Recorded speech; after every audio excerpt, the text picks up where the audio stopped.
República Dominicana en los años 50. El mundo la veía como una isla hermosa del Caribe y un buen lugar para visitar por sus lindas playas y su pueblo alegre, al que le encantaba bailar merengue.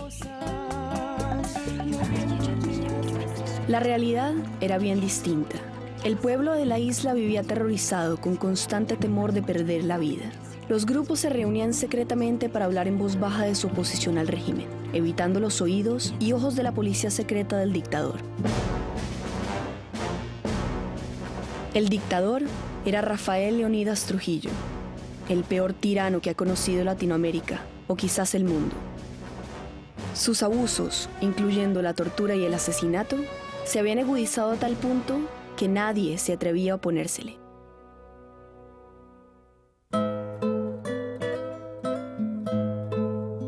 Nadie más que 3 jóvenes mujeres, Minerva Mirabal y 2 de sus hermanas, Patria y María Teresa. Si bien ellas aparentaban llevar una vida convencional, las Mirabal habían jurado derrocar la dictadura. Ellas estaban envueltas en una lucha a muerte contra Trujillo. Ya estaba convencida que iban a eliminar a Trujillo a través de la lucha de ellos. El plan central de su vida era derrocar a Trujillo. Después ya no había nada más.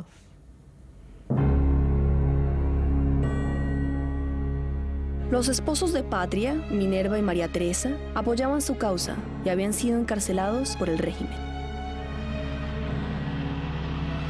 Las hermanas habían decidido desafiar al tirano e ir a visitar a sus esposos encarcelados, a pesar de que se les había dicho que esto podía poner sus vidas en peligro.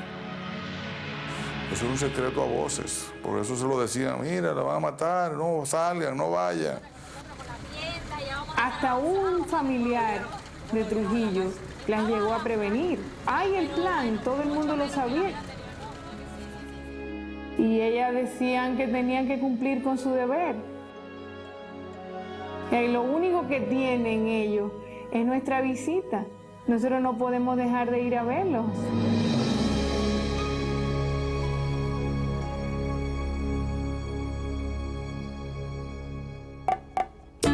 De mañana tempranito, antes de que el sol saliera, se levantaron las 10, todavía el rocío se veía en las flores de Patria. La gente veía en ellas a madres y esposas ejemplares, que además formaban parte de la alta sociedad de la isla.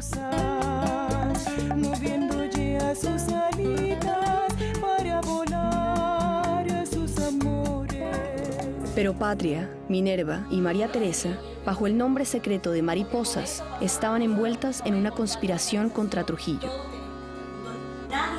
No solo eran luchadoras contra la dictadura, sino además protagonistas en la formación de un movimiento revolucionario contra la dictadura. Su causa era temeraria. Todo el que había tratado de derrocar a Trujillo había fracasado. La mayoría había perecido horriblemente. No fue mucha gente la que tuvo la valentía, el coraje de enfrentarse a ese terror orquestado, dirigido y además exhibido, porque el régimen se sostuvo durante mucho tiempo en gran medida apoyado en esa exhibición de abuso de poder.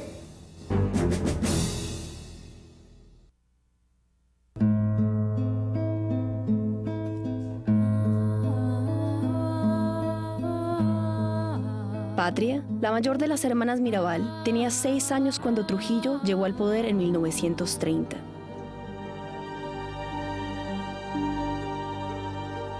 Durante los primeros años de su régimen, Trujillo contó con el apoyo de muchos dominicanos, quienes lo admiraban por haber traído el orden y la prosperidad al país.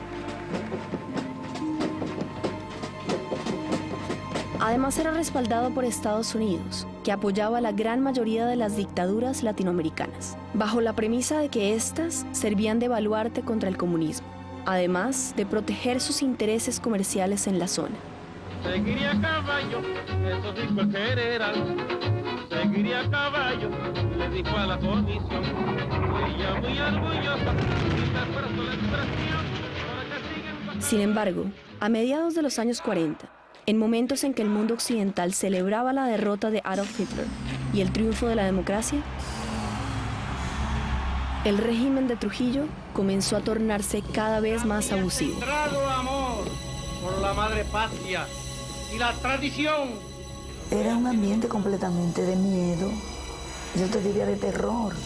Nadie se atrevía a hablar, no había confianza, inclusive en las mismas familias siempre había una reserva, porque tú no sabías lo que aquella persona, tu familiar o tu mejor amigo, podía conversar con alguien y hasta dónde podía eso perjudicarte. La figura de Trujillo, que era como una especie de Dios todopoderoso, no nada positivo. Nosotros no teníamos libertad absolutamente de ninguna índole. No había seguridad para el individuo. Tampoco tenían seguridad las personas que residían fuera de República Dominicana. En los años 50, Jesús de Galíndez, un profesor español en Nueva York, quien se atrevió a criticar a Trujillo, pagó por ello con la vida. Y siendo profesor en la Universidad de Columbia, creo, presentó una tesis sobre la República Dominicana o sobre la tiranía de Trujillo. Cuando Trujillo supo de esta tesis, en un ataque de ira, dio órdenes de secuestrar a Galíndez y traerlo vivo a Santo Domingo. Y lo llevaron a la casa, a la residencia de Trujillo, y ahí personalmente Trujillo lo interrogó, lo torturó y pues ahí desapareció Galíndez.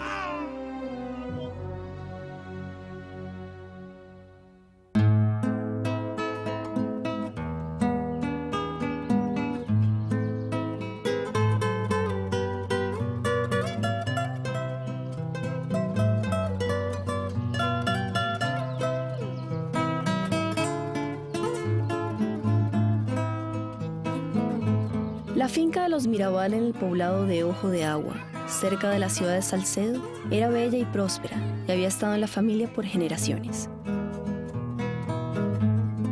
Quedaba a cientos de millas de Santo Domingo, la capital del país, cuyo nombre había sido cambiado recientemente por el tirano. Toda la ciudad se llamaba Ciudad Trujillo, las calles se llamaban como todos sus familiares, todas las avenidas, todos los parques. Transmite la voz dominicana desde Ciudad Trujillo. Las miradas de todos los dominicanos se volvieron hacia mí. Desde el circuito radial La Voz del Yuna, desde el Palacio del Ejecutivo en Ciudad Trujillo, capital de la República Dominicana. Era una educación que había que tener un letrero en la casa que dijera, en esta casa Trujillo es el jefe. Y había que tener una foto de Trujillo en la casa, era una cultura que la gente te iba acostumbrada a decir gracias a Dios y a Trujillo.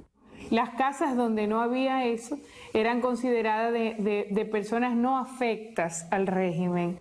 Por eso en mi casa, la casa de mi familia se consideraba que era una casa de gente que no estaba muy de acuerdo con el régimen porque no hubo nunca una foto de Trujillo. A pesar de su discreta rebeldía, el régimen nunca le había exigido a Enrique Mirabal entregar tierras o parte de sus ganancias, como a muchos otros dominicanos. Pero la familia vivía bajo el temor que en cualquier momento se les podía exigir alguna contribución. Los campesinos tenían terror cuando algún birro de la tiranía veía que su finca era bonita o era muy buena, que sus animales eran muy buenos, porque inmediatamente le decían, si el jefe viera esto le gustaría, tenían que cedérsela, porque de lo contrario lo mataban. Trujillo mantenía a sus súbditos bajo un estricto control. Nadie podía casarse, titularse profesionalmente, formar una empresa o salir del país sin su permiso. Pocos se arriesgaban a contrariar estas reglas. De hacerlo, se arriesgaban a pagar un precio muy alto. San Rafael, cuida tu hija querida, Quisqueya San Rafael. Cuida tu hija querida, Quisqueya San Rafael. Para aparentar ser un mandatario benévolo y paternal, el jefe, como le decían a Trujillo, cada año apadrinaba a cientos de niños. Porque sabemos que darás más. Oye, San Rafael.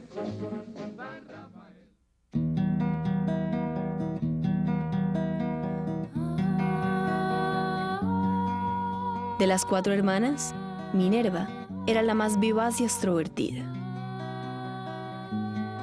Era una mujer muy bella. Por lo menos era una persona que no pasaba por desapercibido donde quiera que llegaba. Minerva tenía una combinación única de talentos. Pintaba naturalezas y retratos, diseñaba su propio jardín, leía libros sobre filosofía y escribía y recitaba poesía. Le gustaba mucho hablar, recitar, música, le gustaba el baile. Era una madre ejemplar y le gustaba coser ella misma la ropa de sus hijos. Todo el mundo la recuerda como una líder nata. Era una mujer muy vital, con un temperamento muy fuerte, muy definido, muy intelectual, muy inteligente, muy audaz. Mucha vitalidad, mucha.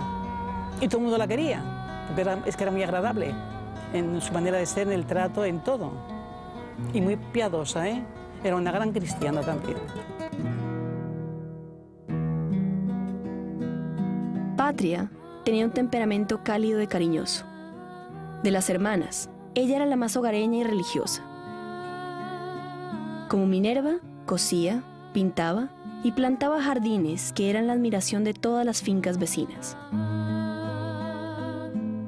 Patria, que era la mayor, a veces tenía otro temperamento, más juguetona, más protectora para nosotros, como las más pequeñas.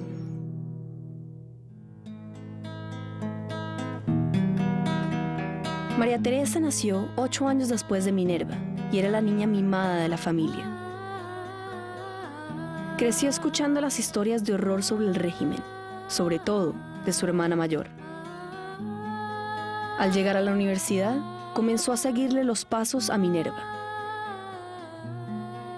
La admiración más profunda que un ser humano tenga por otro la tenía María Teresa por Minerva. Era su guía, era su líder.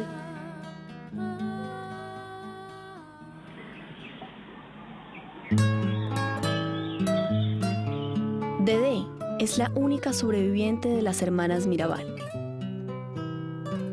Como Patria y María Teresa, se casó muy joven y formó su hogar en Salcedo, cerca de Ojo de Agua. Mientras sus hermanas se involucraban en el movimiento para derrocar a Trujillo, Dedé se dedicó a ayudarle a su padre en la tienda de la finca. Al morir Enrique, poco después de ser encarcelado por el régimen, ella se hizo cargo de las finanzas familiares.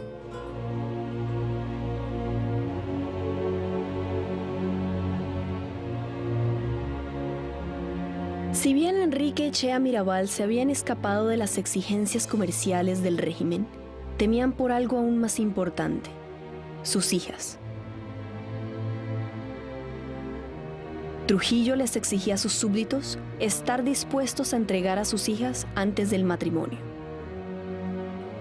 Sus secuaces recorrían constantemente el país, buscando a doncellas para entregárselas al jefe, para su deleite sexual. Los padres tenían miedo de que Trujillo viera a sus hijas porque sabían que él, además de dueño del país, entendía que era dueño de todas las mujeres.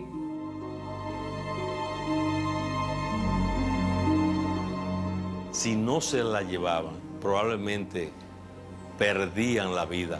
Aunque había muchos padres sinvergüenza que llevaban sus hijas precisamente para tratar de conseguir prebenda con Trujillo y puestos y posiciones.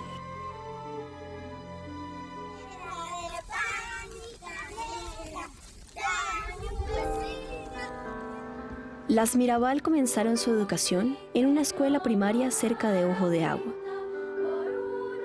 Fueron los años dorados, en que aún no habían aprendido a odiar al régimen. Al llegar a la adolescencia, las hermanas fueron enviadas a una escuela en la ciudad de La Vega, llamada Inmaculada Concepción. Era el colegio más importante que había en este país. Fue el colegio que tuvo en sus aulas la mayoría de niñas de la clase más bien rica, como llamaban en ese tiempo. En esta escuela fue que las hermanas supieron por primera vez de los horrores del régimen de Trujillo. Minerva fue la que reaccionó más fuertemente al enterarse de los abusos y asesinatos. Éramos amigas y hablábamos mucho en el recreo y ella me preguntó, mis padres, y yo le dije que mi papá lo había matado a Trujillo. Entonces me dijo, ¿cómo? ¿Y por qué? Yo le dije, porque no estaba de acuerdo con su régimen. Y entonces me dijo, eso es una barbaridad. Aunque ella era muy joven, demasiado, pero pensaba que alguien debía hacer algo. Y fue creciendo con esos sentimientos así hasta que ya, cuando salimos del colegio, que se graduó del colegio, pues ya tuvo ciertos problemas con el régimen. María Teresa también aprendió a odiar el régimen durante sus años escolares. Leandro Guzmán, quien fue su esposo, recuerda que en ese entonces María Teresa ya daba mayor importancia a la política que al amor. Yo intenté agarrarle la mano, algo que en aquella época, cuando una joven con un pretendiente se dejaba agarrar la mano, significaba que estaba de acuerdo. Entonces ella no se dejó agarrar la mano y me dio un momentito. Antes, yo quiero saber cómo piensas tú y tu familia respecto al régimen. Y entonces yo le dije, ¿cómo? Dice, sí, porque mi familia, toda mi familia es enemiga de Trujillo. Entonces ahí fue que yo le dije, pero si ese es el problema, en mi casa, yo lo primero que aprendí fue ser enemigo de Trujillo. Entonces le dije, pues, si ese es el problema, no hay problema. Entonces nos agarramos la mano. Y a partir de ese momento nos consideramos novios, ¿no?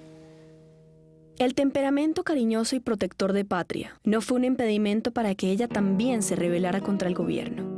Se había casado a los 16 años con Pedro González, un granjero vecino en Ojo de Agua.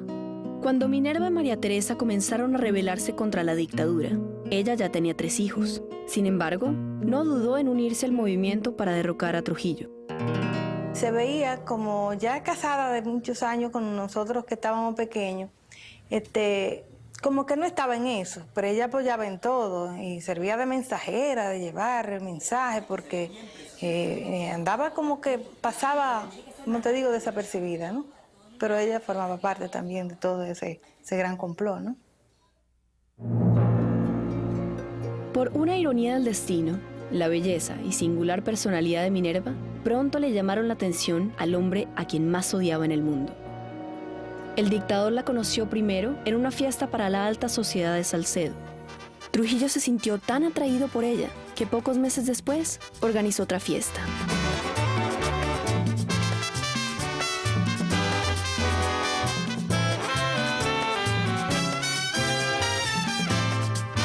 Compadre Pedro Juan, baile el jaleo. Compadre Pedro Juan, que está sabroso. Aquella niña de los ojos negros que tiene el cuerpo flexible, bailala.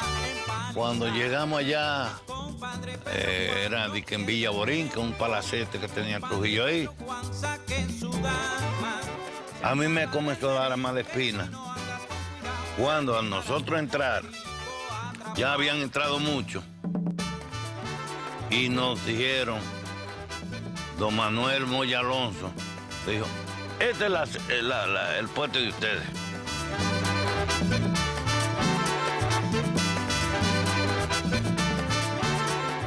No fue que te mandaron a invitar para la fiesta, es que tenían que ir a la fiesta porque si no vas, se puede entender mal. Y entender mal en aquella época significaba que podías hasta perder la vida. Baile, baile bonito, baile, apalmichao, baile, medio de brinquito, baile, compadre Juan, baile, no baile así, baile. Al poco rato vemos que todo el mundo se para. ¿Y qué pasa? Que llegó el jefe. Lo vimos así que cruzó Inmediatamente nosotros empezamos a preocupar, ya se nos aguó la fiesta. Era gloriosa, vive mi país. En toda forma el pueblo se siente feliz. A la media hora o la hora de estar nosotros ahí tocando la música, fue Manuel Moya Alonso a invitar a Minerva a bailar. Minerva dijo, yo no voy a bailar, es que no me siento bien. Trató todo lo más posible por excusarse y no bailar. Pero tanto insistió y ella consideró que tampoco se podía hacer indecente. Pues vamos a bailar. Mi Quisqueya hoy, por la obra de su constructor. Se va a bailar como en el Moya, baila una pieza. Entonces inmediatamente él se la pasa al jefe y coge la pareja que el jefe llevaba para bailar. Según la familia Mirabal, fue durante ese baile que Minerva se rebeló por primera vez contra Trujillo. Él le preguntó a ella, ¿y no le interesa o no le gusta la política? Le dijo, no me interesa, no me gusta la política. Entonces le dice él, pues yo voy a mandar, esa palabra recuerdo, mis súbditos a que la conquisten. Entonces ella le contestó, ¿y si yo lo conquisto a ellos?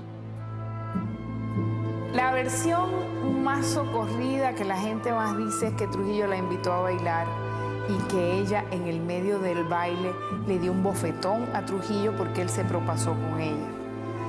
Mi familia que estaba ahí dice que eso no es cierto y yo lo creo. En todo caso, si fue un bofetón no físico.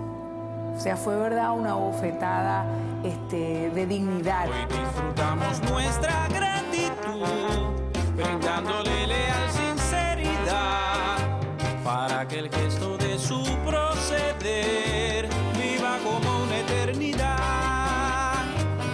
Era gloriosa, vive mi país. En toda forma. En esa época nadie podía irse de una fiesta antes que Trujillo. Pero la tormenta sirvió de pretexto para que la familia se fuera. Aprovechándose de la lluvia y la oscuridad, se escaparon.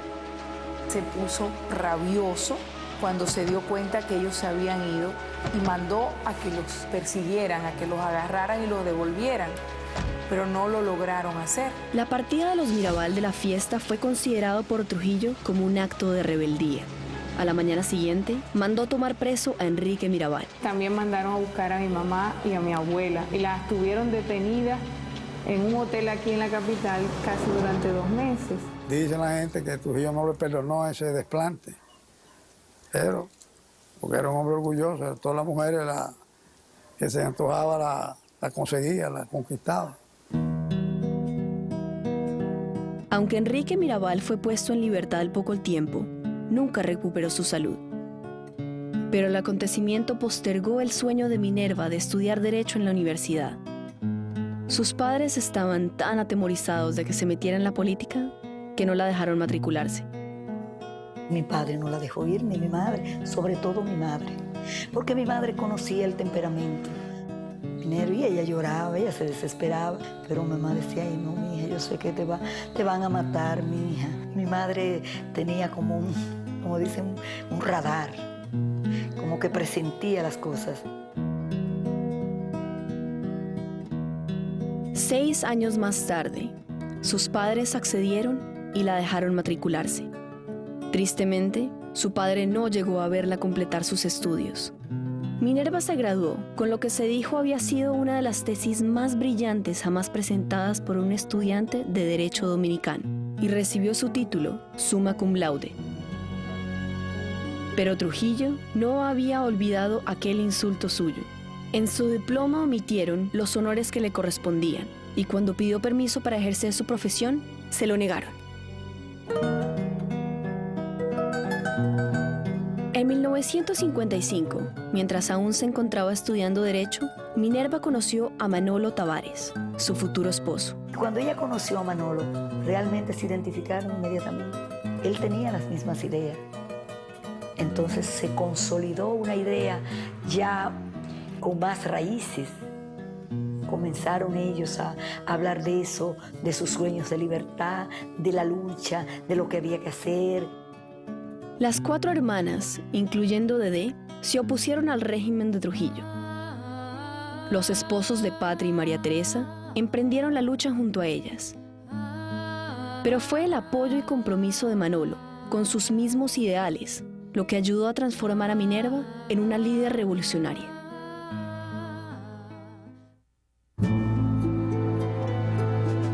Al poco tiempo de graduarse, Minerva se convenció que había llegado la hora de tomar acción contra el gobierno. A escondidas, ella y sus hermanas comenzaron a escuchar un programa radial llamado Radio Rumbo, transmitido por onda corta desde Venezuela. ¡Urgente! ¡Notirrumbos de última hora! Las hermanas querían estar al tanto de los acontecimientos en Cuba, donde un movimiento insurgente contra el dictador cubano Fulgencio Batista parecía estar ganando terreno. Entonces estaba uno atento. Ay, ya están hablando de aquí en Santo Domingo, corran todo el mundo, pero calladito, siempre, porque uno estaba tan nervioso que uno pensaba que esos cepillos que andaban por la carretera casi oían a uno, ¿no?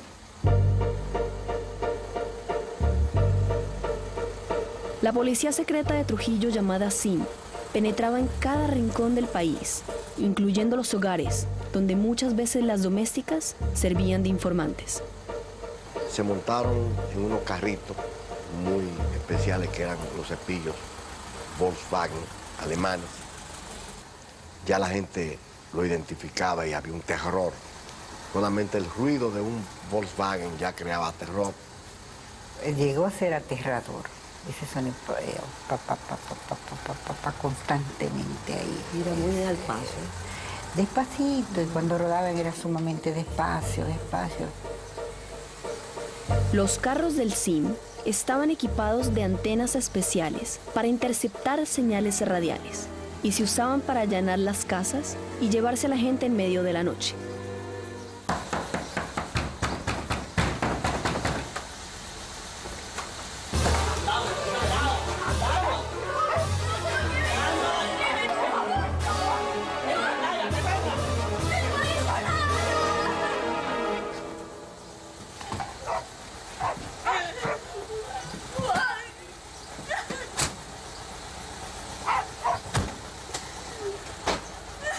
Así funcionaba el servicio de inteligencia militar. Y naturalmente, cualquiera que cayera en manos de ellos iba a parar al centro de tortura, que era las 40, o al 9, que era operado por la aviación militar por Ramfel. Oíamos los gritos desde la casita donde nos tenían y los quejidos. Te sacaban las uñas, te golpeaban los genitales, te desnudaban en las cárceles para humillarte.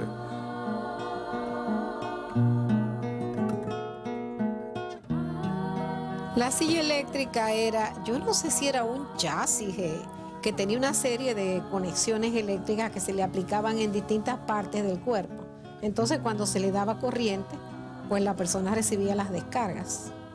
Nos metían en un coliseo donde con alambre eléctrico y los miembros de toros nos daban pela, que a veces nos daban 30 y 40 latigazos y nos dejaban totalmente heridos. El futuro comienza hoy. Para fines de los años 50, la mayoría de los dominicanos se oponía secretamente a Trujillo, incluyendo muchos que lo habían llevado al poder 30 años antes. Pero nadie se atrevía a dar voz a su oposición.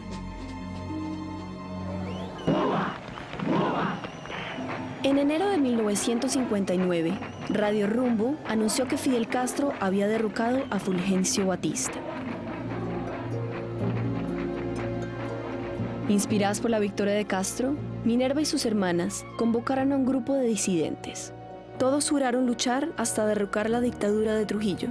Minerva es la que plantea y dice que si fue posible en Cuba, ¿por qué aquí también no era posible? Es más, planteó que era una vergüenza para los dominicanos haber permitido que un tirano del calibre de Trujillo permaneciera por 30 años, ¿no? Y prácticamente en esa reunión ella fue el motor de que a partir de ese momento se formara o se organizara un movimiento de resistencia interna.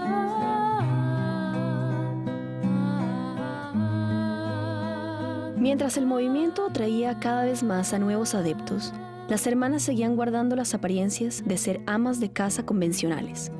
De día, se dedicaban a planear comidas nutritivas para sus esposos e hijos, cultivar sus jardines, coserle la ropa a sus niños y asistir a reuniones sociales. De noche, se transformaban en revolucionarias. Todos en la familia empezaron a colaborar en la fabricación de bombas caseras y a servir de mensajeros clandestinos para el movimiento. Yo tenía 15 años en esa época. Hacíamos esa actividad de noche, que tomábamos los explosivos, los tiros que se usaban en Navidad, se le quitaba la mecha y entonces lo entrábamos en un envase de polvo y se sacudían para sacar la pólvora. Bueno, yo estaba muy pequeña, pero recuerdo, porque eso marca mucho. Conservo la sensación del miedo, del terror, eso de tú andar en puntillas, de que se apagaran las luces y esa cosa de hablar calladito, todo el mundo con miedo de que cualquier cosa que se dijera la podían escuchar. Los pasos caminando afuera. Mientras tanto, un movimiento insurgente para derrocar a Trujillo crecía en el exterior. En junio de 1959, un grupo de dominicanos, apoyado por Cuba, lanzó una invasión. Pueblo dominicano, la hora de la liberación ha llegado. Un 14 de junio, domingo a las 6 de la tarde, aterrizó en Constanza. El despertar democrático de América, después de haber barrido con las tiranías de Perón, de Pérez Jiménez, de Fulgencio Batista. Un Curtis, un DC-6, con 50 y pico de revolucionarios, de expedicionarios, ¿no? El Ejército de Liberación Dominicana pelea ya y dispuesto está a destruir para siempre el yugo de la opresión y la barbarie. Pero la policía secreta de Trujillo se había infiltrado entre los expedicionarios y les hizo una emboscada. Todos fueron apresados, torturados y muertos. A pesar de esta aparente derrota, la invasión despertó un gran fervor opositor en todo el país. El triunfo de Castro creó una situación nueva en la América Latina y eso produjo el levantamiento de los jóvenes del 14 de junio, que la mayoría eran jóvenes hijos de colaboradores de Trujillo, además de los más altos niveles sociales del país. Dijo, ¿no te das cuenta que son mis ahijados y los hijos de mis amigos los que están conspirando contra mí? O sea, se había perdido control. Trujillo empezó a desconfiar de todos los que estaban a su alrededor. Su paranoia se extendió a otros gobiernos, a quienes sospechaba complotaban en su contra. En junio de 1960, organizó un intento de asesinato contra el presidente venezolano Rómulo Betancourt. El atentado fracasó y el mundo se enteró con asombro del complot. El atentado contra Betancourt horrorizó a la opinión pública internacional y yo digo que ese fue el principio del fin de la tiranía de Trujillo. Pero faltando aún varios meses para el atentado contra Betancourt, en enero de 1960, el grupo de conspiradores, dirigido por Minerva, se reunió en Casa de Patria para darle nombre a su movimiento. En honor a los héroes de la invasión, le dieron el nombre de 14 de junio. La intención no era desarrollar una campaña terrorista, sino sencillamente que se tuviera conciencia de que existía una oposición a ese régimen en la República Dominicana y de paso, de esa manera motivar a los que todavía permanecían rezagados o indecisos. El movimiento fue descubierto a pocas semanas de su fundación. La casa de Patrie fue incendiada por la policía secreta. El CIM detuvo a Minerva y a María Teresa y las llevó a la notoria prisión de la 40 para interrogarlas. No se sabe bien por qué las Mirabal no fueron sometidas a torturas físicas, pero se cree que se debió en gran medida a la creciente presión internacional contra Trujillo. Lo que sí las hacía sufrir era ver cómo sus compañeros de lucha eran sometidos a ella. Los muchachos estaban al frente y oíamos los gritos cuando lo torturaban y lo que le hacían, ya sabíamos. O sea que sabíamos que lo que ellos estaban pasando. Comíamos poco y dormíamos muy poco. Estas son las mañanitas que cantaba el rey. Al poco tiempo de su detención, se llevó a las hermanas a otra cárcel, La Victoria. Habían estado usando un nombre secreto para realizar sus operaciones clandestinas, Las Mariposas. En la cárcel, el nombre tomó nuevo sentido al convertirse ellas en una fuente de inspiración y fortaleza para los otros prisioneros. Cantábamos mucho, eso les molestaba a ellos, porque decían que mujeres presas no debían cantar. Mi hermano dice que a veces cuando ellos estaban más decaídos, ellas le tocaban. Y le decía, levanten el ánimo, vamos a triunfar, la tiranía va a caer y nosotros vamos a sobrevivir y este país va a ser libre. O sea que ellas le daban ánimo a los hombres. Aún a los expedicionarios que tenían mucha experiencia y que tenían ya una formación, ellas eran mucho más fuertes. La gente no está acostumbrada a ver las mujeres en la misma lucha que los hombres. Y cuando una mujer demuestra ese valor, entonces para ellos tiene 3 veces el valor que si es un hombre. Patrie fue puesta en libertad al poco tiempo. Pero Minerva y María Teresa fueron liberadas y luego apresadas repetidas veces en los siguientes meses. En agosto de 1960 fueron puestas en libertad por última vez. La presión internacional contra Trujillo iba en aumento. La Organización de Estados Americanos llamó a una reunión de emergencia en San José de Costa Rica. Habían investigado el atentado contra Betancourt y habían concluido que Trujillo casi seguramente estaba involucrado. Como resultado, todos los países miembros de la OEA, con excepción de México, invocaron severas sanciones económicas contra la República Dominicana. La Iglesia Católica durante años había guardado silencio frente a los crecientes abusos cometidos por el régimen de Trujillo. Pero ante la presencia de centenares de refugiados políticos en embajadas de Santo Domingo, la Iglesia decidió romper su silencio. En agosto de 1960, la Iglesia Dominicana ordenó a todos los curas párrocos del país leer una carta pastoral condenando al régimen. The pastoral letter was earth-shaking because Trujillo and the Catholic Church had been cooperating for a long time. And in fact, I asked my main contact, I said, how is it that the church can justify this collaboration with Trujillo? He said, well, I think his crimes kept growing so that it got where they couldn't take it anymore, and they turned against him.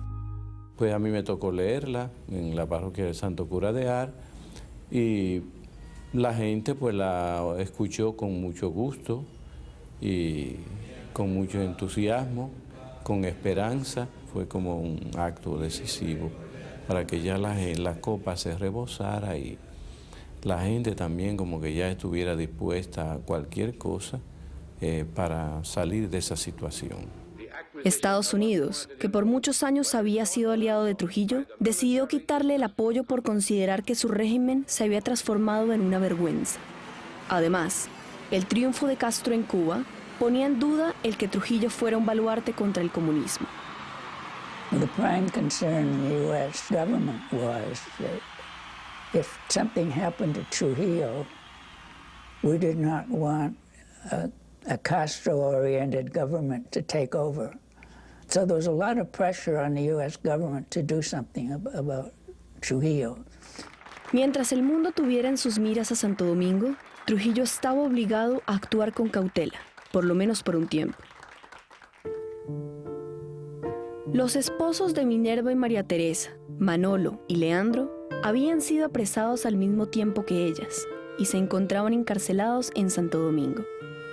Un día, los esposos fueron trasladados sin aviso previo a una prisión en Puerto Plata, una ciudad a cientos de millas al otro lado de las montañas.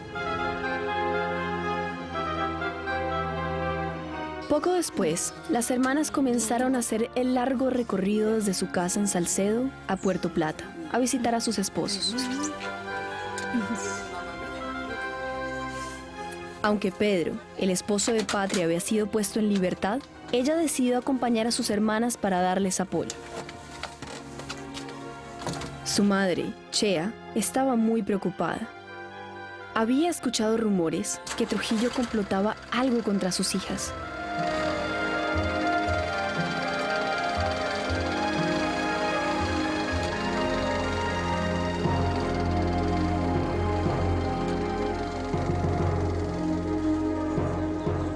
A las Mirabal les había costado encontrar a un chofer para este viaje. Rufino de la Cruz, un amigo de la familia, ofreció hacerlo, a pesar de que también temía un complot en contra de las hermanas. Mucha gente le decía a ellas que mira, no sigan, anda todo este rumor, ya Trujillo ha dicho en varios sitios, mi único problema en este país es Minerva Mirabal y la iglesia. Y eso era como una especie de condena de muerte, ¿verdad? Los secuaces de Trujillo comprendían que su jefe quería eliminar a las hermanas, pero no abiertamente. Obligar a las mujeres a hacer el largo viaje por el camino montañoso entre Salcedo y Puerto Plata, donde se encontraban sus esposos, presentaba la perfecta oportunidad para que ocurriera un accidente. ¿Para qué lo trajeron a Puerto Plata? Si no era una maldad macabra de Trujillo para asesinarlas a ellos o a ellos. Era imposible en un régimen como el de Trujillo que eso ocurriera, sin la voluntad o sin la decisión de él. Pese al evidente peligro, las hermanas, y sobre todo Minerva, no estaban preocupadas. Minerva tenía la idea de que no era posible que con una situación internacional tan grave como tenía Trujillo, que había sido sacado de la familia latinoamericana por la Organización de Estados Americanos en aquella conferencia de San José, Convención de San José de Costa Rica. Es decir, no es posible que nos ponga la mano.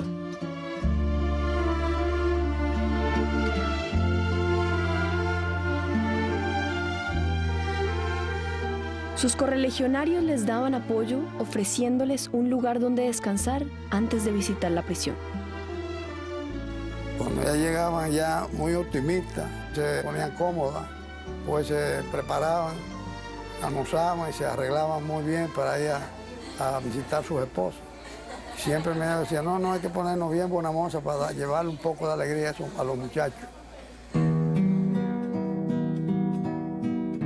Los esposos habían oído rumores de un posible complot de Trujillo. Cuando llegaron las hermanas a la cárcel, les hablaron de sus temores. Entonces nosotros le dijimos, tanto Manolo y yo, le dijimos, de todas maneras ustedes no regresan más. Ustedes tienen que ir a Salcedo, coger lo mínimo necesario, traer, alquilar una casa y de la comida que ustedes hagan, nosotros vamos a comer también. Leandro recuerda que tanto Minerva como María Teresa intentaron tranquilizarlos, diciéndoles que Trujillo jamás se atrevería a matar a mujeres. El tiempo se acabó. ¿Qué? Sin embargo, cuando un guardia cortó bruscamente la visita, los esposos quedaron más preocupados que nunca. Ya había una orden irrevocable de que fuera quien fuera, ese día ellos tenían que asesinarla.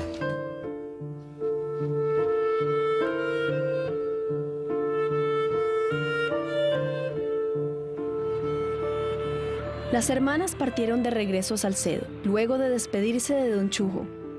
Nosotros fuimos los últimos que la vimos con vida. Era una linda chiquita que no sabía de amor, pero sí sé que tenía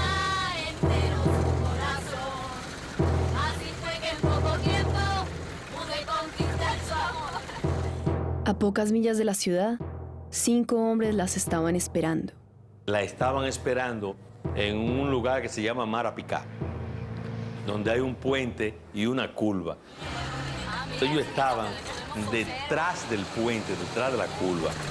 ¿Y este hombre? Ahí estaban los esbirros.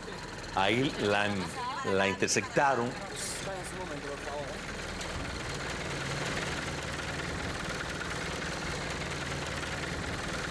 Tengo órdenes del coronel para que nos sigan. ¿Con nosotros? ¿Pero por qué? Llegó un camión del Seguro Social. Para. Somos las hermanas Mirabal, por favor, digan a nuestra familia que los Calies nos van a matar, por favor, dígaselo. Entonces uno de los esbirros fue y lo amenazó para que siguiera y lo amenazó diciéndole que cuidado si decía algo sobre lo que vio. Que yo no me explico cómo no mataron a esa gente, porque ellos no dejaban rastro ninguno. Lo último que vio el chofer del camión antes de partir fue cómo los asesinos arrastraban a las mujeres hacia el carro de ellos.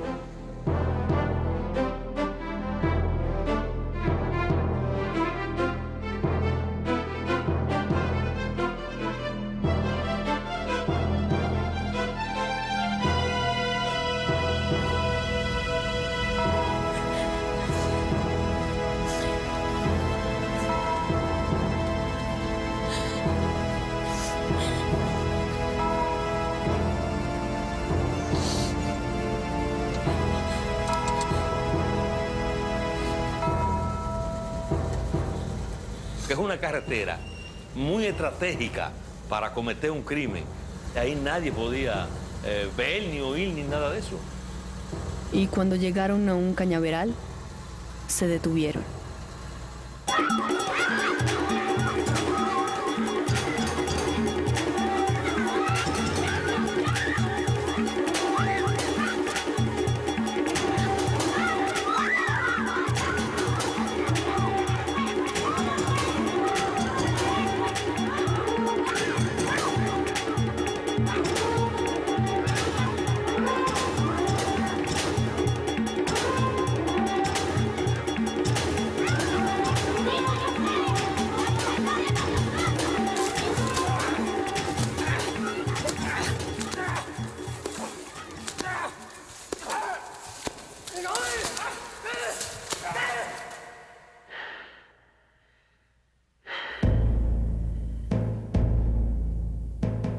Luego la entraron en el mismo vehículo, en el Jeep, y la llevaron 2 o 3 kilómetros después de la cumbre, donde está el cuartel. La llevaron ya en la noche, la desbarrancaron por la cumbre, la loma esa de la cumbre. Pasé a parecer que fue un accidente automovilístico, que venían de Puerto Plata, que se fueron por ese abismo.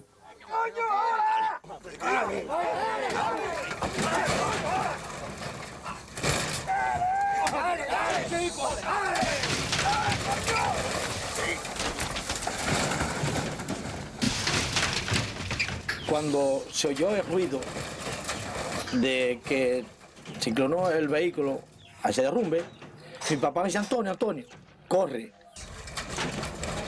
Se derrumbó un vehículo.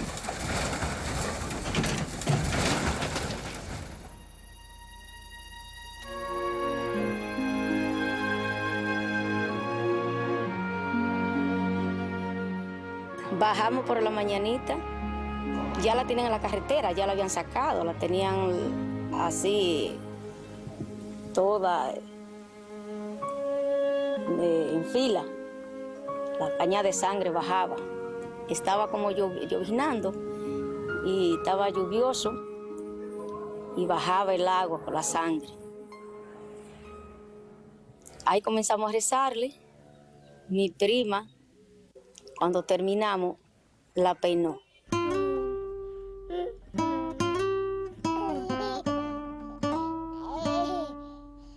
Esa noche, Tonó, la nana de los niños de las Mirabal, tuvo una premonición. Yo ese día sentí como que alguien me apretó la mano y me dijo, mi hijo, mi hijo. Yo dije que era Patria. porque Minerva también me había encargado el de ella antes de ella morir.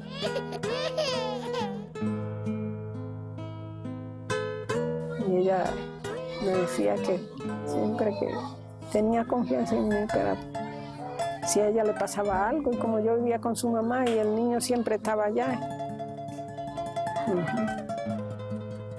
Al día siguiente, se vio que Tonó, tristemente, había tenido razón. Bueno, yo recuerdo ese día por la mañana, cuando vino la noticia que mi abuela mandaba a decirle a mi madre y a mi padre que las muchachas no habían llegado. Ahí fue cuando ya yo despierto, oí cuando mi mamá dijo, ¡ay, la mataron! O sea, mi mamá no esperó la explicación ni ver nada para saber que ya la habían asesinado. Cuando vinimos aquí, mi madre estaba desesperada. Y Tonó y los niños chiquitos llorando. Mi nuca estaba aquí, estaba llorando. Como a las 10 de la mañana vino la razón. Ya ellas estaban en Santiago, la tenían en un hospital. En el hospital, allá tirada en un cuarto. En cuero, de nuevo, tiradísimo. Yo estaba previamente de servicio allá. Nosotros la sacamos y la entramos, y allá fue cuando se procedió entonces a limpiar y entonces ponerle y meterle su caja a cada cual, entonces llevarla para Ojo de Agua. La historia oficial fue que la muerte había sido un accidente, pero nadie la creyó. Entonces hubo un silencio y todo el mundo se miró, nadie iba a creer eso del accidente. Nadie creyó ese cuento. Ahí sabían cómo se hacían las cosas. Esos crímenes que querían dar siempre viso de accidentes, algo para despistar la opinión de la gente. Pero nadie creía en nada de eso. Todo el mundo dijo, eso lo mató Trujillo. Años más tarde, después de la muerte de Trujillo, se reveló que habían dado muerte a las hermanas a golpes y estrangulamiento. Colocamos los 4 cadáveres dentro de la ambulancia. Y yo me tranqué con los 4 cadáveres, porque nadie quería venir con ellos, pero yo aproveché para examinarlos yo. Los 4 cuellos bailaban, porque lo habían desnucado. O sea, no podía existir la casualidad de que se desnucaran los 4 cadáveres.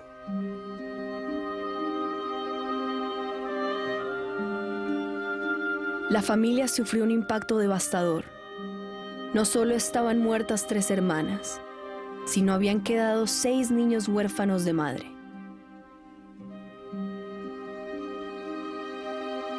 Los esposos habían sido trasladados a Santo Domingo, a la cárcel de la 40, donde Pedro había sido reencarcelado.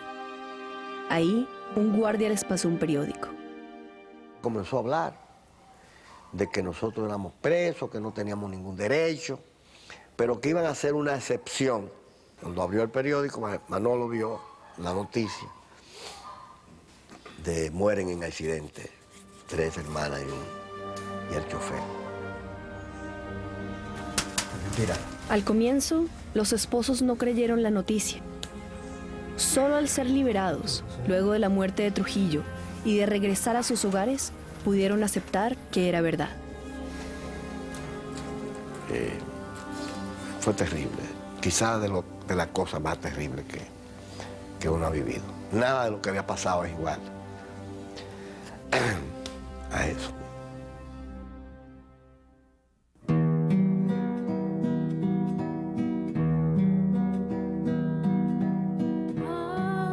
La muerte de las Mirabal enfureció al país y engendró la acción.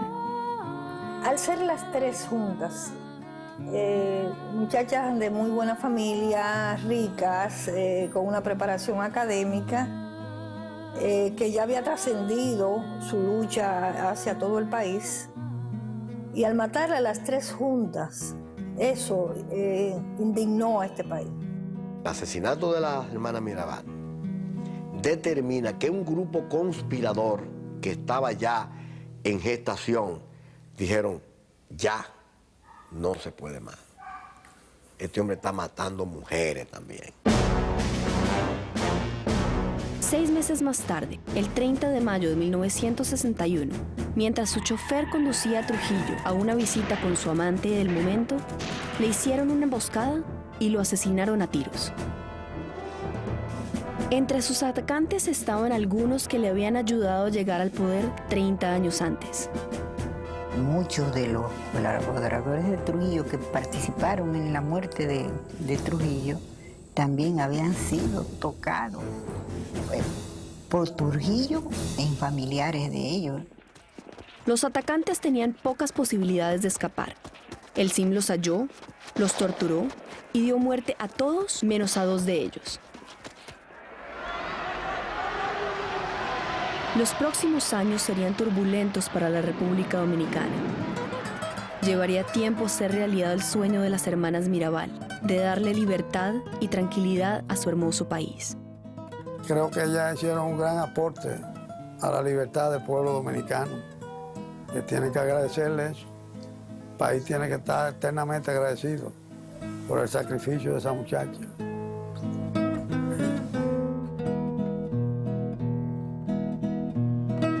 Hoy, la República Dominicana es una democracia. Los estudiantes dominicanos visitan la Casa de las Mirabal, que ha sido transformada en un museo, y aprenden sobre ellas en la escuela. Yo no he luchado por mi pueblo y a veces cuando alguien me pregunta, ¿pero por qué tú estás en eso, recordando eso? Entonces yo le digo, pero el sacrificio de ellas sí fue grande, porque ellas dieron su vida. ¿Y qué es para mí? Hablar de eso, están vivas, están por ahí. Yo sí voy a desaparecer dentro de un tiempo, pero ellas no. Ellas van a seguir.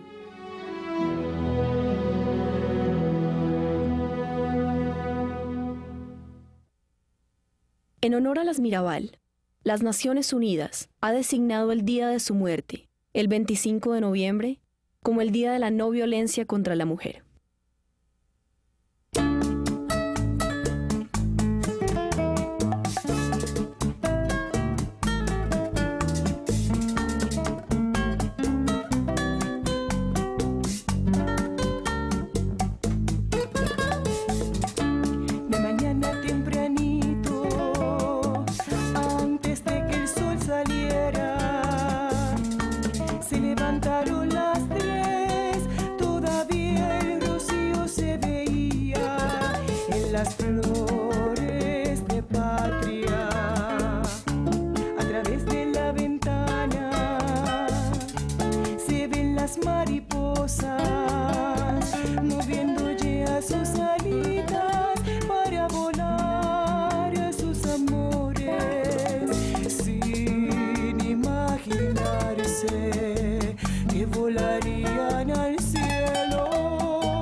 retratos de sus niños, el rosarito